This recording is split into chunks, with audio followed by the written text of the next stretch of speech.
महत्वाचं राहीलच. नक्कीच. खरं तर कालचं पण आम्ही तुमचं प्रेझेंटेशन बघितलं. अशा काय 5 गोष्टी आहेत ज्यामुळे तुम्हाला असं वाटतं, की जनतेनं तुम्हाला मत दिलं पाहिजे, विरोधकांना नव्हे? बघा, कालचं प्रेझेंटेशन हे मी जे सातत्याने सांगत आलोय, की मुद्द्याचं बोला.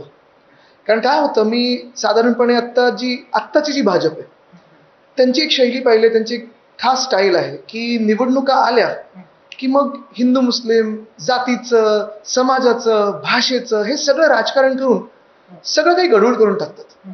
बरं, आता कालचं तो माघारचं सगळं नाट्य तर आपण पाहिलंच असेल. म्हणजे हे राजकारण आणि लोकशाही राहिली आहे, की तुम्ही आता 1938-39 चे जर्मनी वगैरे अशा देशांमध्ये हुकुमशाहीत राहतात? हा एक प्रश्न आहे.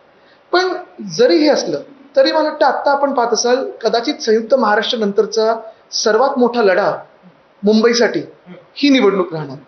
कारण मुंबई जसं गिळण्याचा प्रयत्न होतोय, मुंबई एका उद्योजकाला देण्याचा प्रयत्न होत आहे, मुंबई जे भाजपाच्या मालकाच्या घशात घालण्याचा प्रयत्न होत आहे, बिल्डर साम्राज्य, कॉन्ट्रॅक्टर साम्राज्य, ह्याच्याकडून वाचवणं हे खूप गरजेचं. तर हा विषय आहेच.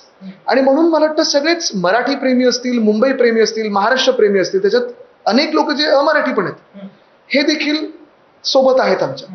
पण हे जरी झालं, तर दुसऱ्या बाजूला जे मीच सतत सांगत असतो, की मुद्द्याचं बोला, बरोबर आहे. आणि ह्याच्यात जर आपण पाहिलं, तर 2007, 2002, 2007, 2012, 2017 हे सगळे वचननामे जर घेतले, तर कदाचित आम्ही एकमेव पक्ष असू जे निवडणुकीनंतर म्हणजे पुढच्या 5 वर्षानंतर देखील सांगतो, की हे आम्ही पूर्ण करून दाखवलेलं आहे. आणि त्या बेसिसवर आम्ही निवडणूक लढतो, की होय आम्ही करून दाखवलं. जसं कोस्टल रोड साऊथ बाउंड जो आहे, हा आम्ही करून दाखवला ना. एसटीपीचं काम हे आमचं काम आहे. बाकीचं आपण पाहत असाल, मोकळे मैदान वगैरे असतील, हे आम्ही केलेली काम आहेत. शाळा असेल, झू असेल, पेंग्विन आणणं असेल, हे आम्ही केलेले आहेत, अभिमानाने सांगतो.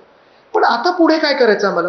तर जे मी काल सांगितलं ना, की मुंबईत महानगरपालिकेच्या एस्टेटच्या प्रॉपर्टीज आहेत. आता एका बिल्डरच्या सगळ्या घशात घातल्या जातात. आवडता बिल्डर ते न होऊन देतं. आम्ही मुंबईकरांना, मग ज्यांनी मुंबईची सेवा केली त्याच्यात कोण कोण येतं?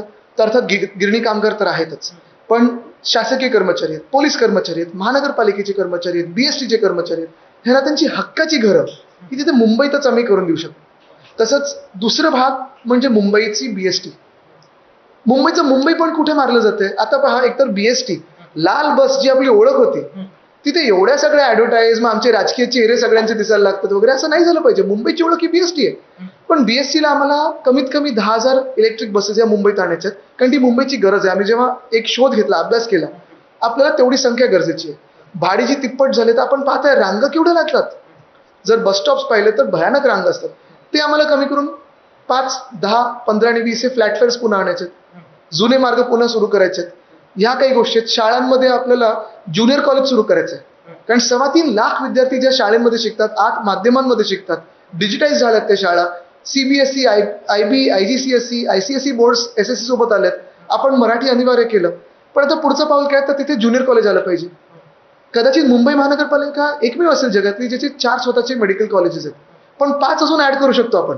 ते आम्हाला करून घ्यायचे, कारण आता तीच हॉस्पिटल जे आम्हाला मेडिकल कॉलेजेस करायचे त्यांना प्रायव्हेटायझेशन करायला भाजप निघाले. तर आम्ही सांगतोय, की आता शहराची निवडणूक आहे ही. काही तुमची आंतरराष्ट्रीय पातळीची कुठची आयडिओलॉजीची वगैरे निवडणूक नाही, की डावे जिंकणार की उजवे जिंकणार की अमुक जिंकणार की.